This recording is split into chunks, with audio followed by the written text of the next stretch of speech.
Bonjour, bienvenue dans ce nouveau webinaire immigré.com. Je m'appelle Laurence Nadeau, je suis la cofondatrice d'immigré.com. Et comme nous l'avons annoncé il y a quelques jours, on va faire un webinaire aujourd'hui un peu particulier, qui est un peu une longue entrevue. Et à la fois, c'est deux volets. Aujourd'hui, on va être avec Béatrice, qui est à la fois une immigrante française qui a immigré il y a plus de 10 ans au Québec, et à la fois quelqu'un qui travaille dans les ressources humaines, particulièrement dans l'aérospatiale.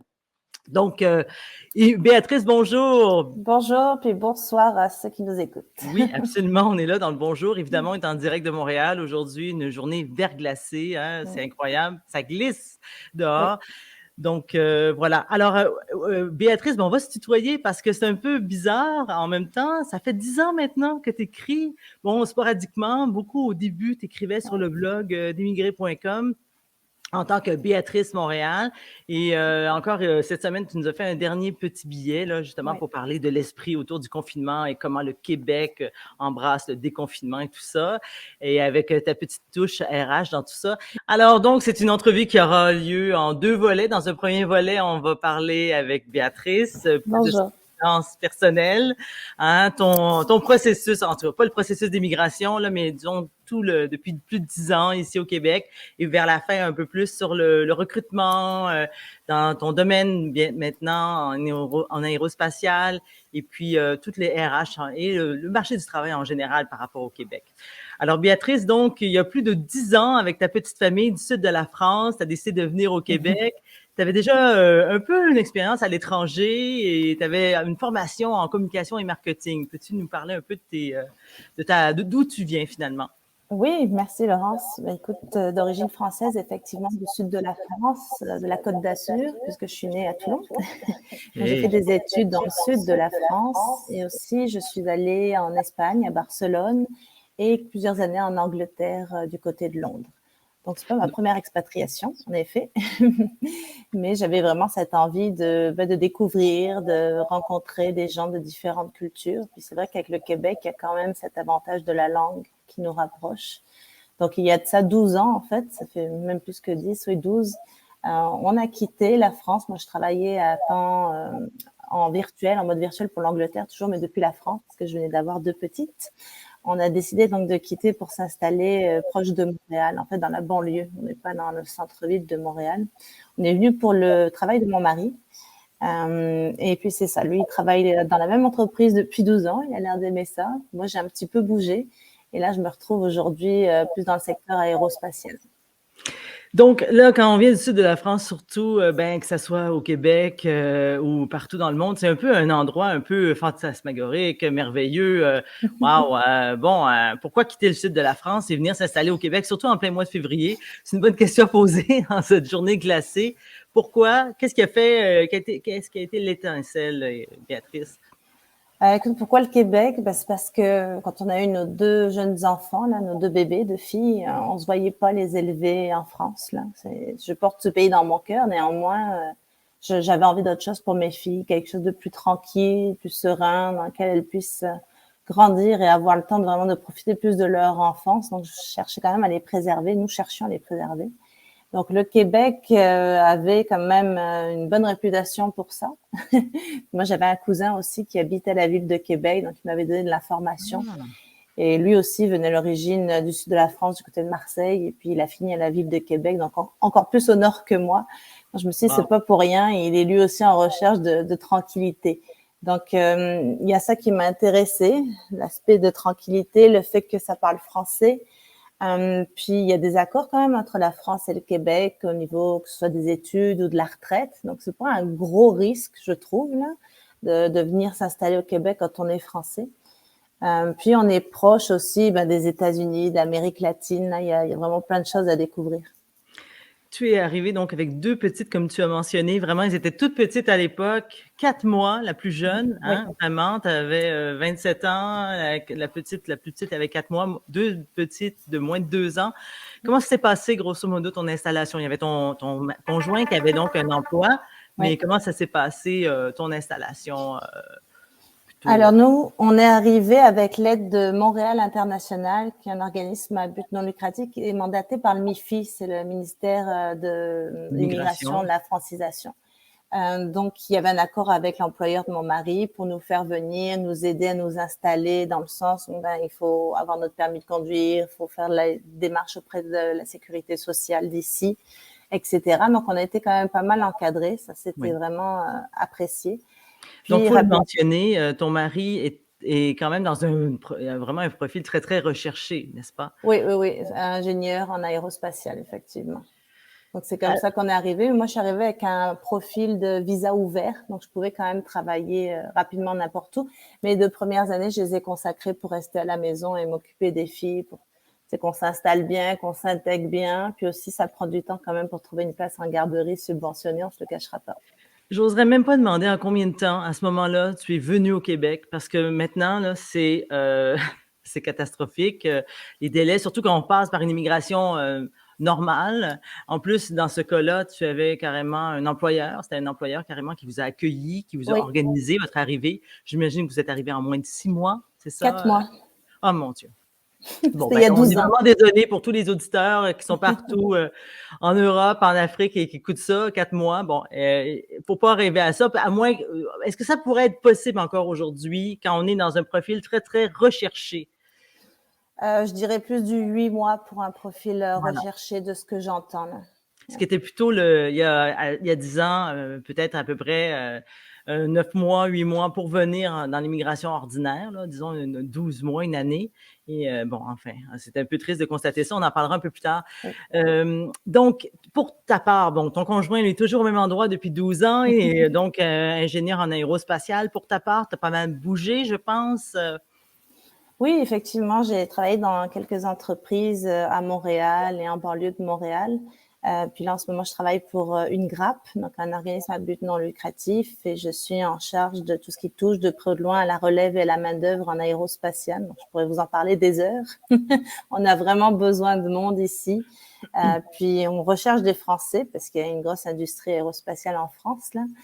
Des talents juniors, seniors, il y a de la place aussi dans nos écoles. On a vraiment des très, très bonnes institutions. Donc, c'est un bon endroit pour venir travailler dans ce secteur. Ce qui est fun, c'est que tu dis après plus de 10 ans, nos écoles, nos institutions. Oui. Alors, on voit que vraiment le Québec est rentré dans tes veines, on va dire, parce que tu parles au nous.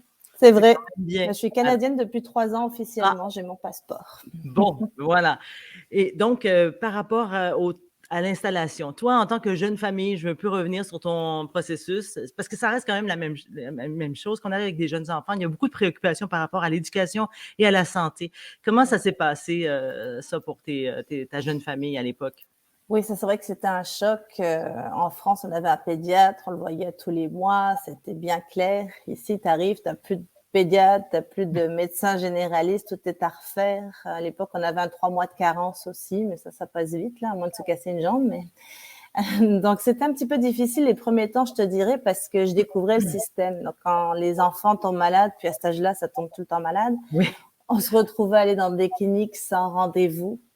Et puis là, écoute, on était 30 dans une petite salle, que tu te dis, je vais attraper le virus de la personne d'à côté, c'est obligé. Et encore à ce temps-là, s'il n'y avait pas de pandémie. Mais c'est avec des enfants malades, puis là, t'attends des 3 heures et non, c'était vraiment pas drôle. J'ai pas aimé cette époque. Mais quand même, je vous rassure, ça s'est beaucoup amélioré en 12 ans. Il y a des nouveaux hôpitaux comme le Children à Montréal qui ont été construits. Ça a changé ma vie. Il y a d'autres endroits où, en fait, j'ai découvert des places en pédiatrie où tu peux avoir un rendez-vous dans la journée. Oui. Est-ce que tu as le site web de ça? Oui, ça s'appelle Tiny Tots. Il y en a à Kirkland, à Montréal. Puis c'est gratuit, là, ça fait partie du système de santé sociale. Oui. Donc, c'est des choses à savoir. Parce que le temps que les migrants aient son propre médecin, même un Québécois qui cherche demain matin son médecin, il va attendre 2-3 ans s'il a perdu son médecin. Alors, ça prend beaucoup de temps. Alors, surtout quand on arrive avec des jeunes enfants, il faut vraiment des solutions rapides, là. Alors, Tiny Tots, pourquoi pas? Je les connais pas, mais ça avait l'air vous avoir bien servi. Oui. Par rapport à l'intégration des filles, alors, elles sont pratiquement québécoises, canadiennes. Elles sont pas nées ici, mais presque. J'imagine que ça va plutôt bien de ce côté-là. Oui, elles sont très, très bien intégrées. Elles sont allées à l'école primaire publique juste à côté de la maison. Francophone. Primaire. Oui, francophone. On n'a pas le choix, là, à moins d'aller dans le privé. Par contre, pour le secondaire, alors pour ceux qui me suivent, là, en France, on parle du collège, lycée. Ici, on appelle ça le secondaire. OK? Et après le secondaire, il y a le cégep. Donc là, j'ai ma grande qui est dans un secondaire privé à Montréal, proche de Montréal. La petite est en train de terminer son primaire, donc public, juste à côté de la maison, mais après va rejoindre la grande bientôt. D'accord.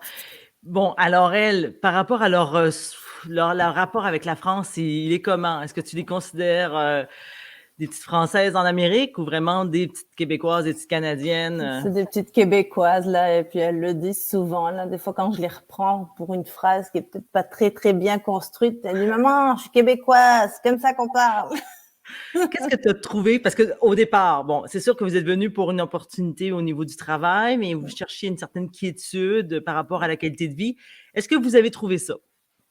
Oui, et puis comme je te disais, moi j'habite pas au centre-ville de Montréal, même si je trouve ça très bien. Il y a peut-être des gens qui sont plus jeunes, sans enfants, qui veulent aller au centre-ville, mais pour moi c'est plus la banlieue là.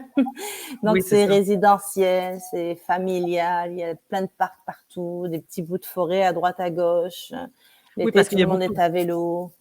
il y a beaucoup d'immigrants et puis évidemment, c'est la communauté française qui est sur le plateau Mont-Royal, bon, la C'est communauté ça. maghrébine qui est plus autour de Jean Talon, enfin, il y a toute la communauté, mais toi, tu as décidé, bon, à cause aussi de l'emploi de ton conjoint qui était dans Oui, l'ouest de la ville, vous c'est avez ça. décidé d'aller dans un endroit beaucoup plus...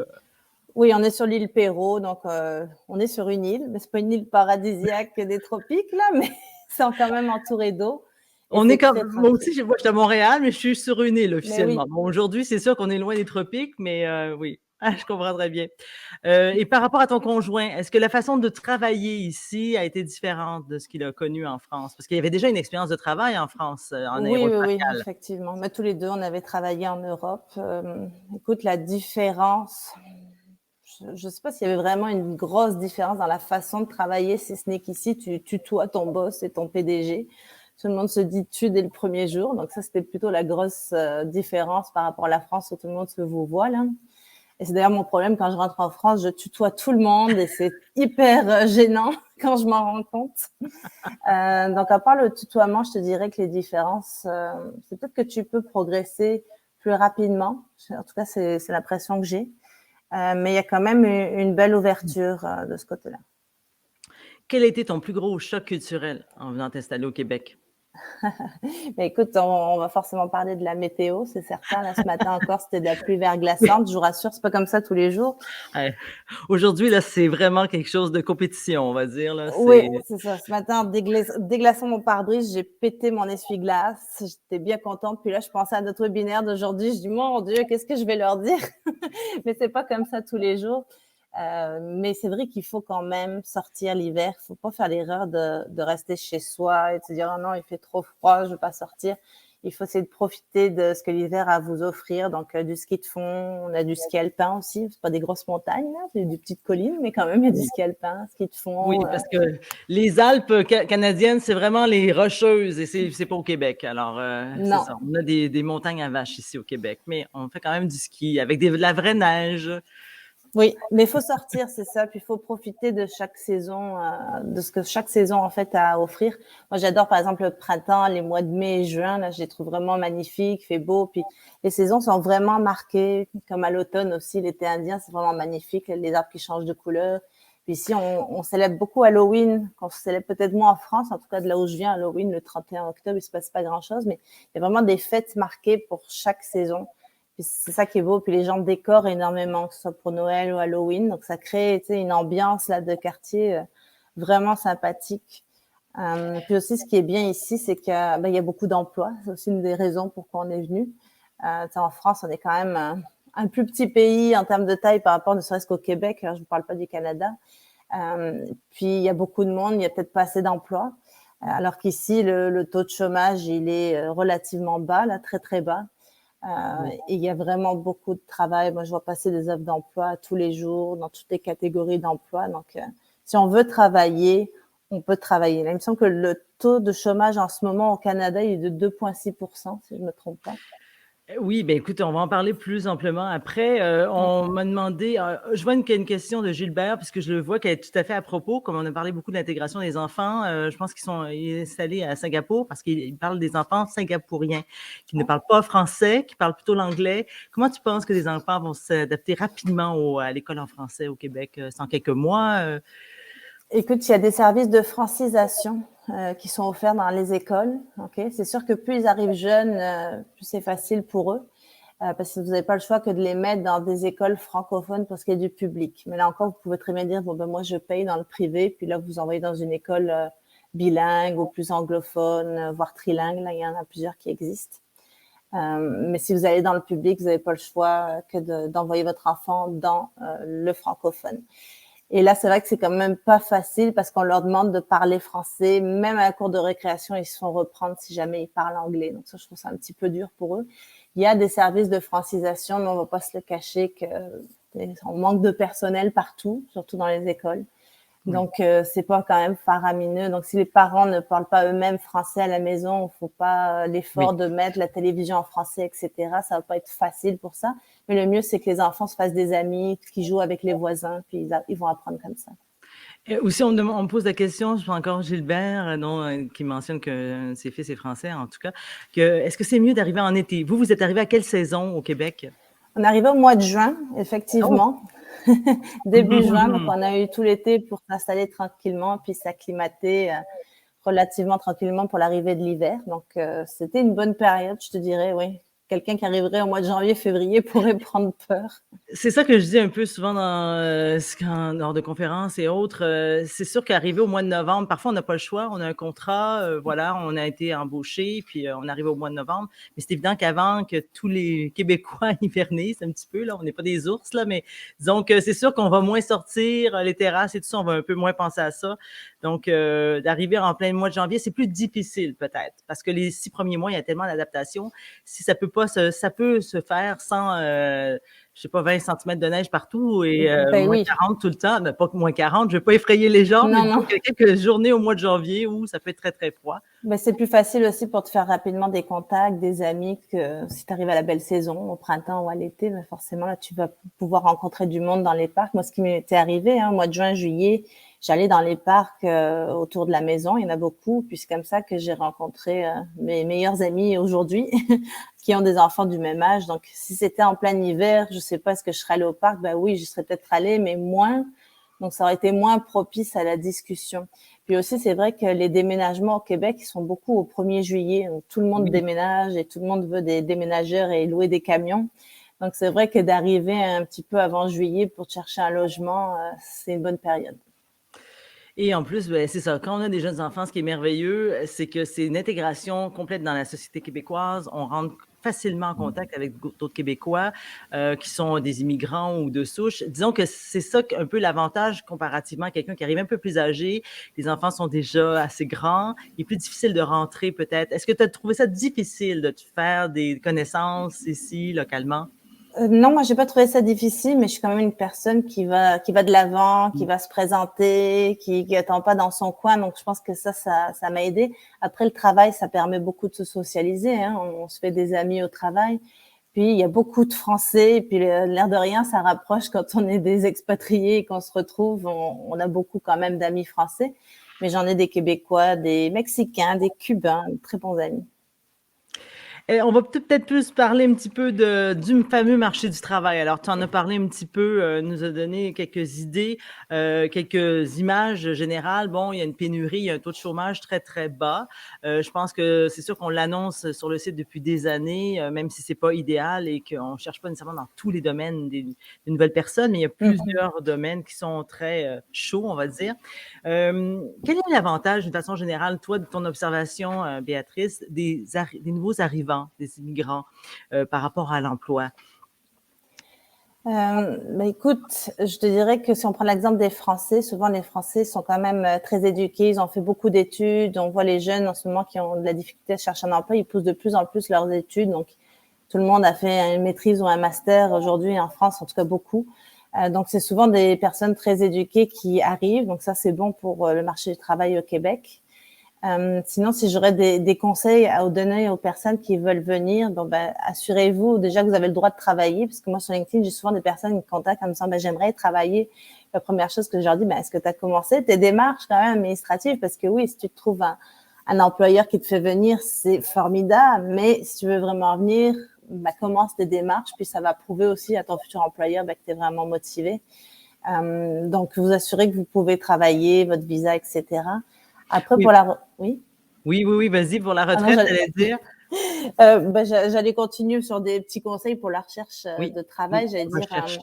il y a La des petites retraite, c'est plus tard. différences. Oui, il y a des petites différences avec la France au niveau, par exemple, du CV. On a quand même un modèle de CV québécois ici qui est un petit peu différent de la France. C'est-à-dire qu'au Québec, on va mettre l'expérience en premier.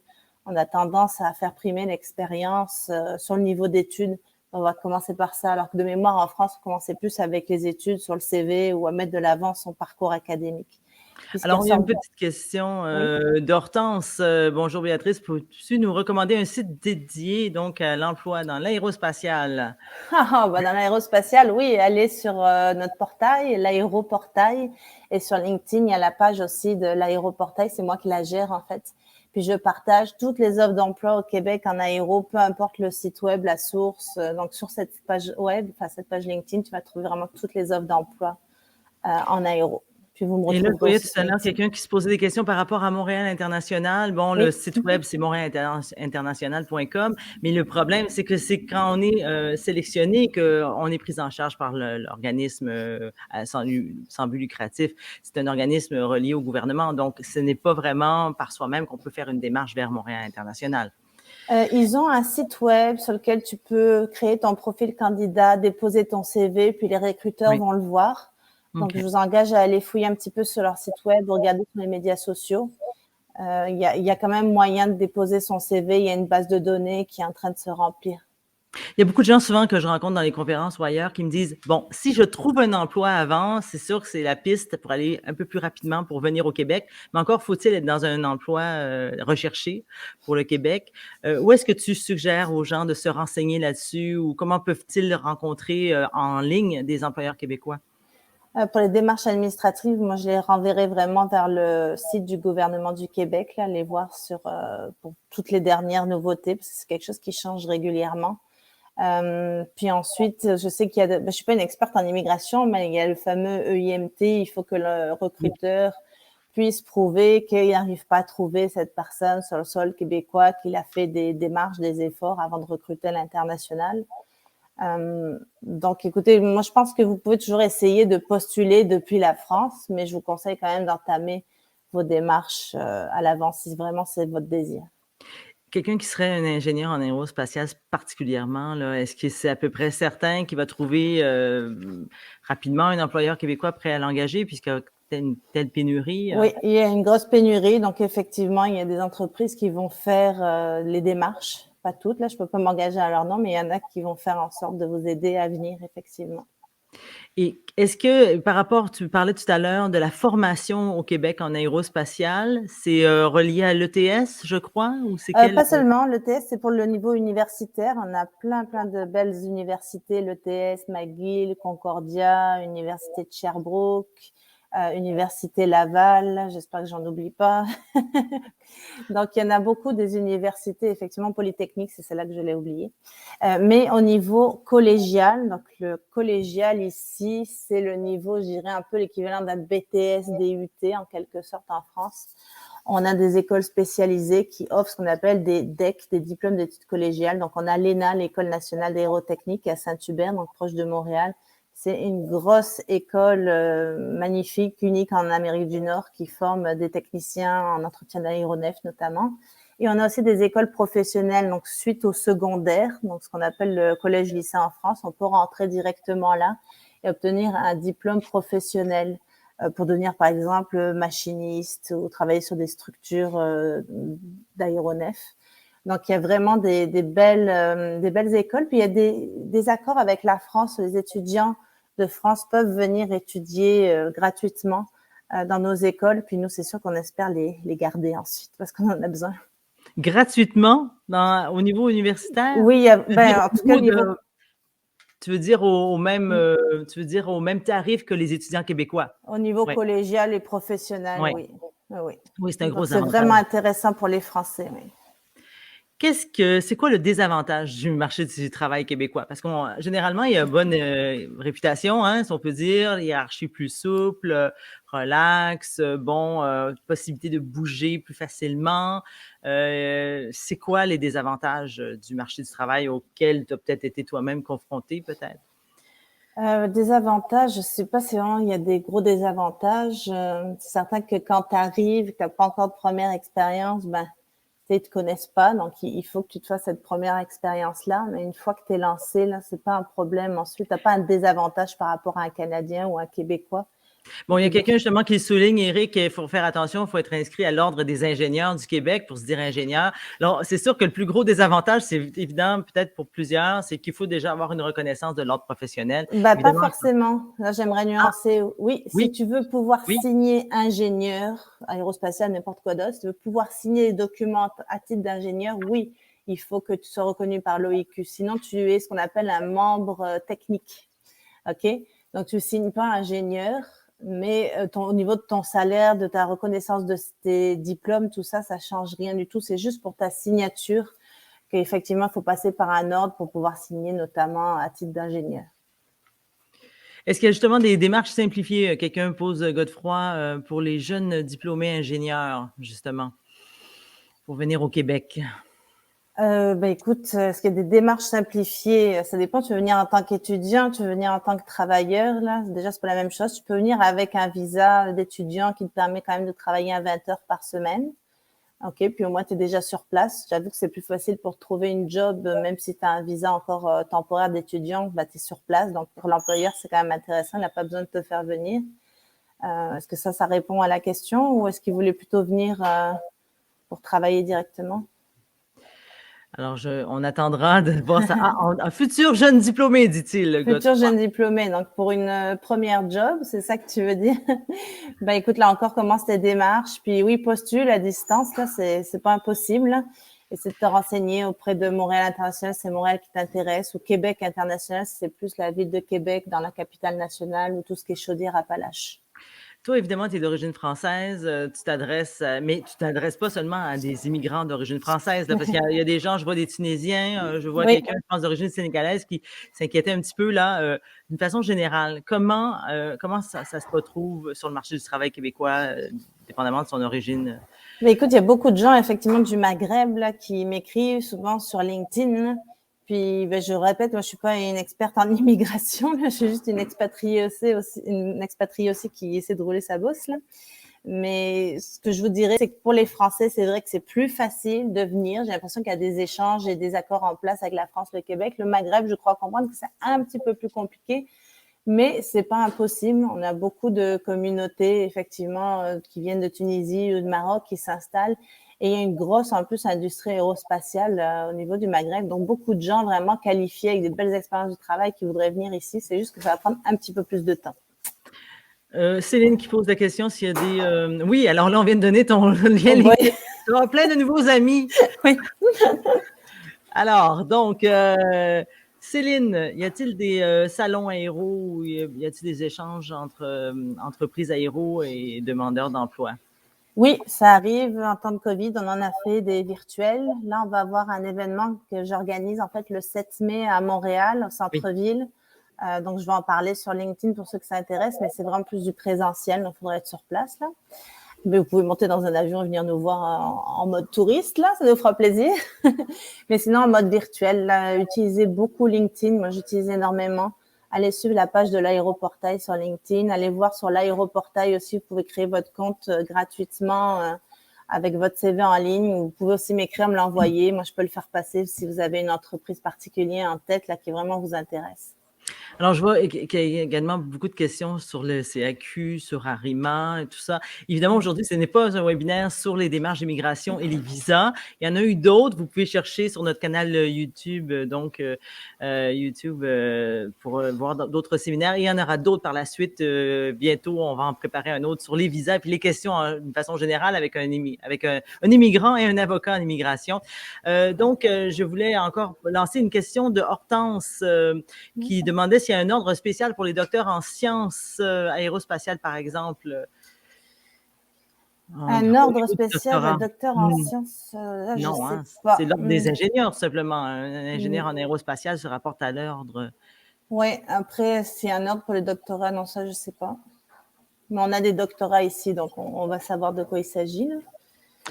Il y a Godefroy qui demande également, puisqu'on parle beaucoup d'aérospatial, mais aussi d'une façon générale, le marché de l'emploi, est-ce qu'il y a une alternance pour les futurs diplômés? Est-ce que c'est dans les mœurs comme une première expérience de travail? Je pense beaucoup, Oui, hein, au Québec. oui, l'alternance travail-études, c'est quelque chose qui marche très, très bien, surtout en aérospatial, parce qu'on a besoin d'avoir une expérience concrète, là, pratico-pratique, donc mettre les mains dedans, là.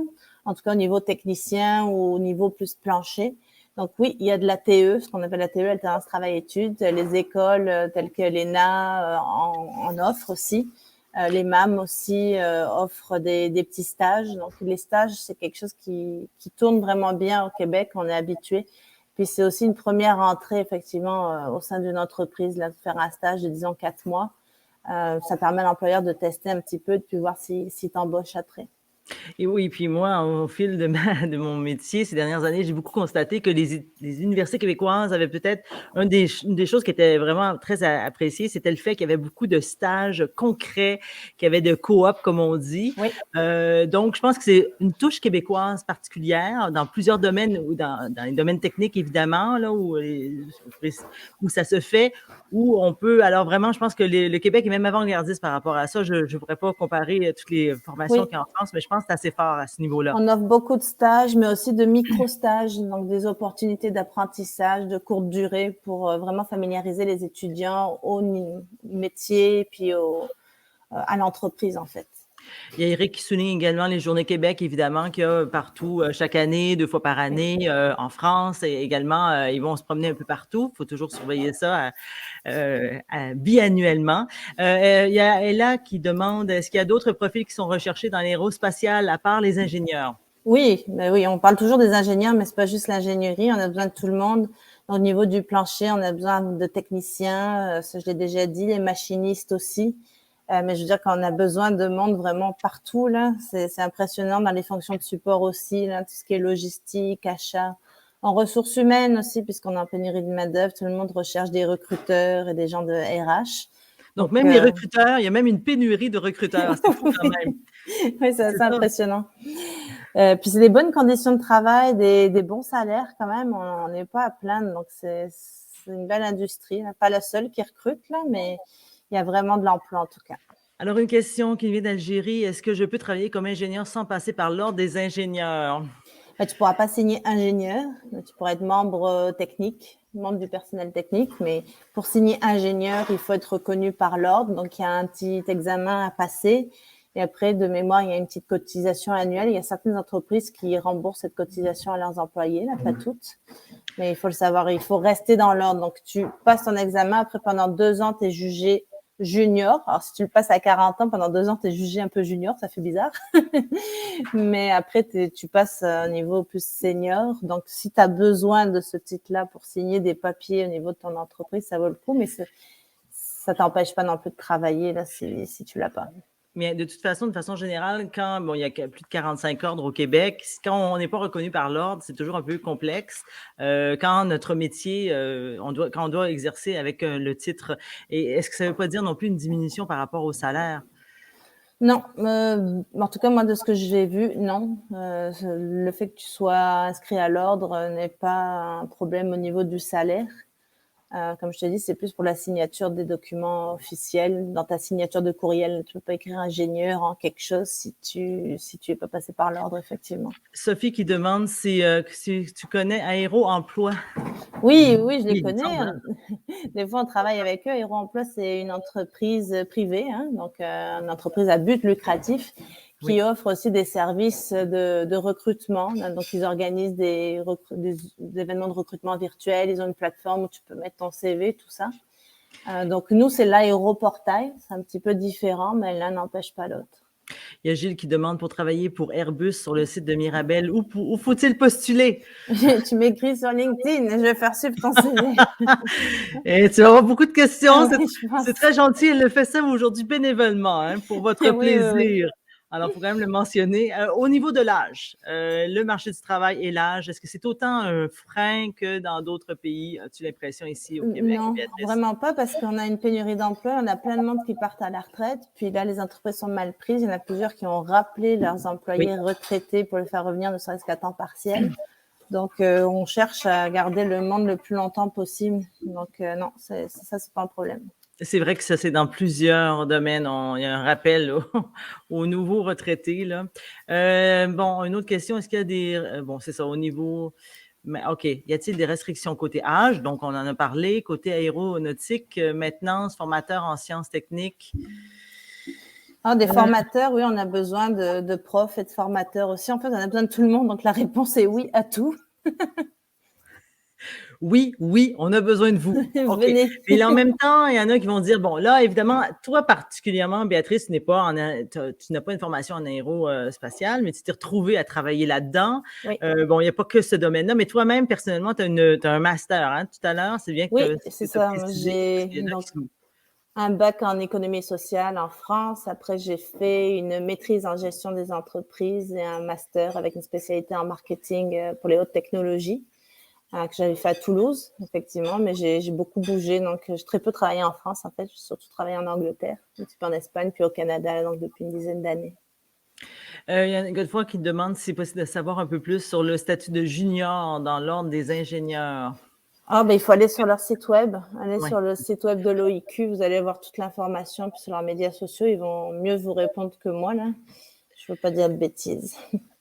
Et est-ce que, bon, quelqu'un d'autre pose la question, Ayman, est-ce que j'ai une chance d'être accepté pour un employeur en aérospatial en génie mécanique et production, en soudage ou contrôle non Oui, oui, destructif? oui, oui. Oui, non destructif. Oui, oui, oui. Envoie-moi ton CV. Bon, bon, bon, bon. Alors, il y a pas mal de questions encore. Alors, Puis, écoute, bon, Laurent, je voulais dire, s'il y a des jeunes qui sont intéressés aussi, qui nous écoutent pour venir faire des études ici, là, des étudiants, j'organise avec Montréal International un webinaire le 15 mars. oui. Donc, vous allez sur le site web de Je choisis Montréal, qui est Montréal International. Vous allez voir le webinaire du 15 mars. Là, je serai là. Donc, on va répondre à toutes vos questions. D'ailleurs, tu en as parlé dans la chronique. Alors, juste en Oui, allant sur la page d'accueil d'immigrés.com, on voit ta chronique, on la relit et c'est vers ça. la fin, on voit le lien directement vers ce webinaire-là de Montréal International. Avec une expérience de 12 ans, il y a Ria qui demande ça, dans la gestion de personnel. Est-ce qu'il y a la possibilité de permis, excusez-moi, je ne vois pas la suite, permis de travail? Pour travailler Bon, en ressources humaines, ouais, ben c'est oui, ça, je là pense aussi, que on en oui. cherche partout. Ça, est-ce que tu peux, je sais que bon, tu n'es pas une recruteuse dans plusieurs domaines, mais d'une façon générale, on parle de quoi? Il manque dans la santé, il manque dans les technologies de l'information, dans Oui, tout ce qui est l'aérospatial. génie au sens large, effectivement. Tout ce qui est dans la construction, le domaine de la santé, ça c'est vraiment ce qui est privilégié par le gouvernement du Québec. C'est vraiment les secteurs principaux, tout ce qui est TI, tout ce qui est santé, construction et génie. Oui, alors il y a beaucoup de questions. Je voulais savoir, quels sont les conseils que tu donnes aux nouveaux arrivants ou ceux qui vont venir bien s'installer ou qui commencent une démarche pour trouver un emploi au Québec? Qu'est-ce que tu leur donnes comme conseil? Alors, conseil numéro un, ça c'est ma philosophie, c'est à l'expatrié de s'adapter et de faire l'effort. Donc, ça demande une ouverture d'esprit et une certaine humilité. On n'est plus forcément toujours très bon pour ça en tant que Français. Donc, mais je m'inclus là-dedans. Sinon, les facteurs clés de succès, là, je dirais pour vous, pour réussir, donc une capacité d'adaptation quand même, c'est important. Là, vous changez de pays, là. Une ouverture d'esprit, ça c'est un peu ce que je mentionnais tantôt. Un bon degré d'autonomie, je dirais, parce qu'il faut être quand même un petit peu débrouillard. Puis surtout, là, faut pas être trop attaché à sa famille, dans le sens où c'était quelqu'un qui a besoin de voir tes parents, tes grands-parents, ton meilleur ami à tous les jours, toutes les semaines. L'expatriation, que ce soit le Québec ou autre chose, c'est pas forcément pour toi. Là, j'en ai vu beaucoup des expatriés français, là, qui sont repartis parce que la famille leur manquait ou parce qu'ils avaient pas bien réalisé que l'hiver, ça allait quand même être long. Donc, bien vous renseigner avant de partir. Je peux pas répondre à toutes les questions. Il y a beaucoup de questions très spécifiques. Alors, comme ça sort un petit peu de l'aérospatiale et même ou des spécialités de Béatrice, mais bon, il y a beaucoup de besoins. On fera par la suite d'autres webinaires sur le marché du travail du Québec. Euh, en 12 ans, là, de ce que tu as vu du Québec, comment a-t-il changé le Québec? Comment le mur de la pénurie de l'emploi est vraiment arrivé dans notre visage, peut-être. Mais écoute, on l'avait avant la pandémie. C'est juste que pendant la pandémie, les 2 ans qu'on a connus, ça s'est un petit peu calmé. Okay, parce qu'il y a des commerces qui ont fermé, des entreprises qui ont dû fermer, qui ont été touchées. Mais on savait que ça allait revenir. Donc, c'est pas une surprise, là. On savait que la pénurie allait revenir. Et le petit problème, entre guillemets, c'est que le Québec, contrairement aux autres provinces du Canada, ne fait pas partie de ce processus d'immigration simplifié. Donc, on perd des candidats pour l'Ontario, puisque si tu vas là-bas, c'est plus rapide d'obtenir ta citoyenneté. Néanmoins, pour moi, la citoyenneté, c'est pas non plus un objectif en soi. Tu viens ici pour faire ta vie. Puis, écoute, au bout de quelques années, tu vas finir par le devenir citoyen, là. Puis, tu viens au Québec parce que tu retrouves quand même une culture un petit peu similaire. Tu as la langue aussi, etc. Donc, pour moi, ça n'a pas été un problème. Je fais pas partie des gens qui seraient partis en Ontario pour avoir une citoyenneté et un passeport plus rapide, là. Mais c'est des choses qui arrivent. Donc, il y a vraiment de la place au Québec.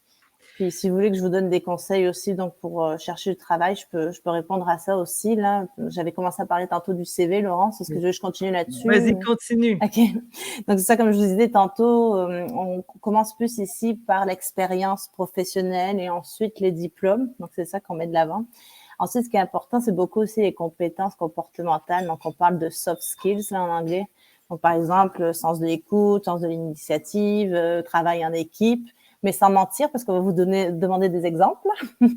Après, la différence au niveau du CV pour vous aider, c'est peut-être la longueur. Là, on ne fait pas plus que 2 pages. Hein, donc, faut pas arriver avec des CV de 5-6 pages et tous les papiers que vous avez pu écrire, etc. Là. Enfin, à moins qu'on vous les demande, là, mais... Et pas de photo non plus. Tous les Français mettent une photo sur leur CV. Ici, ça se fait pas. Pas de statut matrimonial, pas d'âge. Non, pas d'âge. Tout ça, on oublie. On met tout le monde comme à la même échelle. Donc, pas de photo, pas d'âge, pas de... C'est vraiment ouvert pour ça. Puis moi, j'aime ça. Puis au niveau des diplômes, renseignez-vous aussi pour utiliser les bons mots. Si vous parlez du collège, mais le collège ici, c'est pas la même chose qu'en France. Ok, on va parler de secondaire. Si vous parlez de votre bac, le bac ici, c'est pas la même chose. C'est l'équivalent à peu près d'une licence. Donc, les termes sont pas pareils. Donc, il faudrait essayer de traduire certains mots comme ça. Puis utiliser beaucoup LinkedIn, là, je leur dis toujours, mais LinkedIn, super important. Demandez des recommandations, parce que quand vous allez arriver, les gens ne vous connaissent pas encore, vous n'avez pas de première expérience. Les recommandations, c'est ça qui est important. C'est un peu votre carte de visite. Donc, soit vous les demandez sur LinkedIn, soit vous les demandez, puis vous avez une lettre avec les contacts de la personne. Après, quand vous avez passé votre entrevue, donc déjà, on ne parle pas d'entretien. Hein, français, on est bon pour dire, j'ai un entretien, mais non.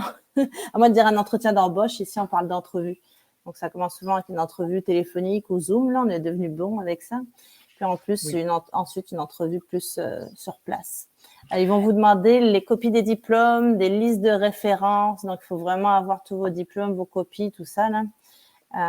Puis, vous préparez comme n'importe quel job, entrevue, je veux dire, pour connaître l'entreprise, le poste, s'habiller convenablement, mais pas besoin de mettre un costume, cravate, sauf si vous appliquez dans une banque. Et vous préparez à tutoyer votre interlocuteur. Donc, le recruteur, il se peut que dans les 2 premières minutes, il vous dise « Ah, on va se tutoyer » ou si vous rencontrez le patron, il va te dire « tu ». Donc, soyez à l'aise avec ça. Mais ça ne veut pas dire qu'on est engagé pour autant, parce qu'on se fait tutoyer. Il faut faire attention à cette familiarité québécoise hein, par rapport à l'Europe, l'Afrique du Nord ou ailleurs. Il y a beaucoup de familiarité, mais ça ne veut pas dire pour autant que ça y est, que l'affaire est dans la poche et qu'on est engagé. C'est ça. Le Québec, donc la COVID, elle a changé comment le marché du travail? Il y a encore la pénurie nous pend encore plus au nez, les gens sont beaucoup en télétravail. Qu'est-ce que tu dirais également comme autre changement? Oui, il y a encore beaucoup de télétravail. Là, ils ont annoncé qu'à partir du 14 mars, de mémoire, il y a beaucoup de restrictions qui vont tomber. Donc, on s'attend à ce qu'on retourne au bureau, ne serait-ce qu'au moins temps partiel rapidement, là, dès le mois de mars. Mais ça veut dire aussi qu'il y a toute l'activité qui reprend, là, les commerces, les restaurants, les concerts, les gyms, tout ça. Donc, ça, c'est quand même des bonnes nouvelles, là. La pénurie, je pense qu'elle est là quand même pour durer parce qu'on a un problème socio-démographique tout de même au Québec, c'est-à-dire qu'on n'a pas assez de jeunes, on n'a pas assez de relève et on a beaucoup de personnes vieillissantes qui vont prendre leur retraite puis on essaye de les garder le plus longtemps possible, mais je veux pas là, c'est à un moment donné où tu prends ta retraite bien méritée. Donc c'est pour ça qu'on a besoin de relève pour remplir les écoles, on forme pas assez de jeunes gradués là. Donc on va frapper un mur. Alors, tu parlais un petit peu des difficultés de certains immigrants au niveau personnel quand on est très attaché à sa famille. Parce que toi, après 12 ans, tu aimes beaucoup ta famille, mais on va toujours te poser la question, est-ce que tu vas un jour, tu crois, retourner en France, Béatrice? Ah, peut-être pour ma retraite au soleil, dans le sud de Au la soleil Corse, quand oui. même, hein? Pourquoi pas? Là, je peux pas prédire l'avenir, mais pour l'instant, je suis là en famille, ça se passe bien, on a de belles opportunités, donc écoute, on en profite là. En tant que femme, est-ce que le marché de l'emploi est plus intéressant, tu crois, au Québec, Oui, je qu'ailleurs? dirais, on est très axé sur tout ce qui est diversité, inclusion. Il y a plein de projets. Et moi, d'ailleurs, j'en mets en place des projets structurants pour attirer plus de femmes et de jeunes filles dans les carrières scientifiques et technologiques. Donc, il y a une grosse ouverture d'esprit et cette volonté d'aller chercher plus de femmes en emploi puis de les faire monter. C'est une volonté des entreprises, du gouvernement du Québec, du gouvernement du Canada. Être une femme, là, c'est vraiment pas un problème. Même en ce moment, c'est en train d'être au contraire un avantage, je te dirais. Il y a également Eric qui souligne que souligné de nombreux points intéressants tout au long du webinaire qui disait, bon, valider toujours ses diplômes, c'est quand même assez important. Est-ce que l'organisme pour lequel tu travailles ou les autres en aérospatial ont des pages Facebook intéressantes que les gens devraient connaître? Oui, mais sur Facebook, il y avait aussi la page de l'aéroportail. Donc, tout ça, c'est moi qui anime les pages de l'aéroportail. Donc, je vous invite à nous suivre. Puis après, pour les entreprises, écoutez, il y en a plein. Là, je pourrais en citer. Il y en a des gros comme Airbus. Là. Puis vous savez qu'Airbus, en ce moment, ils recrutent massivement partout dans tout le monde. Mais là, rien que par ici, je crois que c'est 1000 postes, enfin beaucoup de postes d'ouverts. Oui. Donc, Airbus, Bell, Bombardier, CAE, Pratt & Whitney, ça, c'est les plus gros qui me viennent. Mais après, il y a des moyennes entreprises, moyennes grosses, comme Aero DevTech, MDA, pour qui j'ai travaillé, CMC Electronics, L3 Harris, Thales, Sonaka, il y en a plein d'autres. Puis, il y a un réseau de 200 petites entreprises, petites moyennes entreprises en aérospatial au Québec. Donc, c'est beaucoup de choix quand même, je te dirais. Oui, parce que vraiment, le Québec se veut un pôle d'aérospatial dans le Oui. monde. Et il y a beaucoup d'argent et d'énergie qui ont été déployés ces dernières années. Et ça continue encore récemment de nouvelles annonces d'argent Oui. alors dans ce sens-là. Et même, on a même appris qu'il y a des formations sur place pour ceux qui ont des jeunes ou qui veulent venir et sont encore avant l'université ou même qui veulent pourquoi pas faire un retour à l'école. C'est possible d'avoir une partie de sa formation payée maintenant par le gouvernement québécois si on est dans un domaine de pénurie de l'emploi. Alors ça. C'est des bourses perspectives. Il faut regarder ça également. C'est très intéressant en aérospatial. Perspective Québec, oui. Puis le génie, c'est là-dedans. Donc, par exemple, le génie mécanique, tu peux avoir une bourse, là. Exactement, en génie mécanique. Et toi, ton côté, personnellement, je pense que tu as une cousine que tu essaies de faire venir en tant qu'infirmière. C'est ça. Donc là, il y a un gros programme pour faire venir des infirmiers parce que le domaine de la santé, c'est vraiment jugé prioritaire. On a de la pénurie là aussi. Effectivement, donc ma cousine qui est de Marseille et qui devrait arriver au mois de juillet pour travailler dans un hôpital en plein centre-ville de Montréal. Alors là, on pourra dire que tu as vraiment bouclé au niveau, tu as fait ta propre immigration. Maintenant, tu es dans le RH. De celle des autres. Tu as blogué sur immigré.com, tu es dans le domaine du RH et même de ta propre famille, tu fais venir des gens. Alors, il y a des gens qui... Et donc, écoutez, ça fut très intéressant. Donc, s'il y en a qui veulent connaître un peu ton immigration depuis le départ, sur le site immigré.com, en tant que blogueuse Béatrice Montréal, évidemment, on a partagé plutôt ton lien professionnel également pour te poser des questions. Je sens que tu vas avoir plusieurs questions, oui. Plusieurs nouveaux amis. C'est très gentil de ta part, encore une fois, de t'impliquer et d'avoir partagé tes informations et un peu tenir la main. Et on sait que c'est pas facile, surtout en ces temps de si loin de répondre aux questions. Est-ce qu'il y a d'autres choses que tu aimerais partager ou encore ajouter à ce qu'on devrait savoir sur l'aérospatial ou le recrutement d'une façon générale? Bon, je pense qu'on a bien fait le tour. Là, je reste disponible s'il y a des questions, effectivement. Là. Et puis, je veux te remercier, Laurence. Puis, je pense que vous avez la bonne source là avec immigré.com. Là, il y a pas mal d'informations sur ce site-là. Donc, continuez comme ça. Merci beaucoup, Béatrice. Et bon, encore une fois, allez lire son billet de cette semaine. Et puis, bonne journée encore à Montréal. On est seulement en début d'après-midi. Et bonne soirée à ceux qui sont de l'autre côté de l'Atlantique et qui nous suivent. Et rendez-vous pour un prochain webinaire sur immigré.com, sur l'emploi ou encore sur le travail et ou le visa. Merci beaucoup à tous. Au revoir. Merci. Bye.